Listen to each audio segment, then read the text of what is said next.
আর কিচ্ছু লাগবে না ভাইরা, আমার নবীর প্রেমিক হয়ে যায়, সত্যিকার প্রেমিক। নবীজির প্রেম অন্তরের মধ্যে যদি একবার নিয়ে নেন, ওই ফিলিস্তিনের মধ্যে দেখলাম সোশ্যাল মিডিয়াতে, এই যে উপর দিয়ে দেখি যে রকেট বোমা হামলা হচ্ছে, এরা নিচে বসে বসে চা রুটি খাচ্ছে, নাস্তা করছে। এই যখনই দেখলাম এক খতিব সাহেব, ইমাম সাহেব তার বাচ্চা নিয়ে বসে আছে, সোশ্যাল মিডিয়াতে দেখছি, আপনারাও দেখেছেন হয়তো, বাচ্চা নিয়ে বসে আছে, বোমা পড়লো, বাচ্চা নিয়ে হাসতেছে আর হাতে তালি দিচ্ছে। সুবহানাল্লাহ। আমি বললাম অনেক কিছু তৈরি হয় চীনে, কিন্তু মানুষ আর যোদ্ধা তৈরি হয় ফিলিস্তিনে, ঠিক না? কি মানে এখানে একটা বোমা যদি পড়ে, এখানে সবাই জান্ডা লইয়া লুঙ্গি তুলা দিবে, দৌড়, আওয়াজ দেয় না? আমি এদের কাছে, এমন বান্দাদের কাছে ওয়াজ করতে বসছি, আমার নবীর প্রেমের, আল্লাহর প্রেমের গল্প শুনাইতে বসছি, আমি আমার আল্লাহর প্রেমিক, নবীর প্রেমিক বানাইতে বসছি, এমন প্রেমিক নিয়ে বসছি, একটা বোমা বাদ দেয়, একটা যদি ঠুস করে যদি কেউ একটা গুলি করে, এখানে চেয়ার টেবিল আমার নিয়ে ছুটবো, ঠিক না? ঠিক না?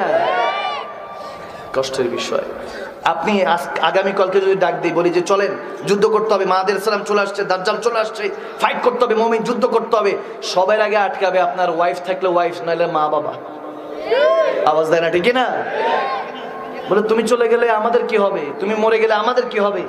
অথচ আগেরকার মা বোনেরা, মা বোনেরা যুদ্ধের থেকে যখন সাহাবারা ফিরতেন, ডাক দিয়ে বলতেন যে আমার নবী কোথায় আছে? বলে তোমার স্বামী শহীদ হয়ে গেছে। বলে আলহামদুলিল্লাহ, আমি শহীদের স্ত্রী।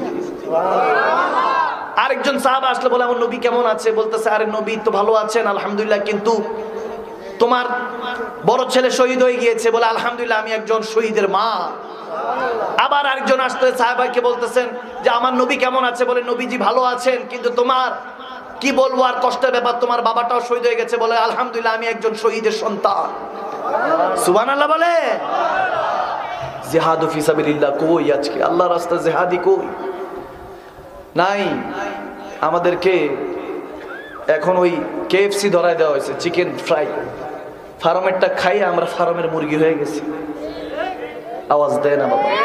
বুঝছে আপনাদের কষ্ট হচ্ছে, হুজুর এই বছর 1-1.5 ঘন্টা হয়েছে, থাকুক এখানে থাকুক না, আওয়াজ আসে না। 2-1 বলতেছে আর কি, না না, সবাই তো বলতেছে হুজুর থাকুক এখানে, শেষ করে দিব। আওয়াজ দেন, শেষ করে দিব। অনেকদিন পরে পাইছে, মাশাআল্লাহ। এখন আসছি আমি, তো অনেক কষ্ট লাগতেছে মনে হয় হুজুর, কষ্ট লাগছে না তো বাবা? আবার কালকে বদদোয়া দিবেন না তো মাদান হুজুর এসে সময় নষ্ট করে ফেলেছে, এরকম কিছু দিবেন না তো?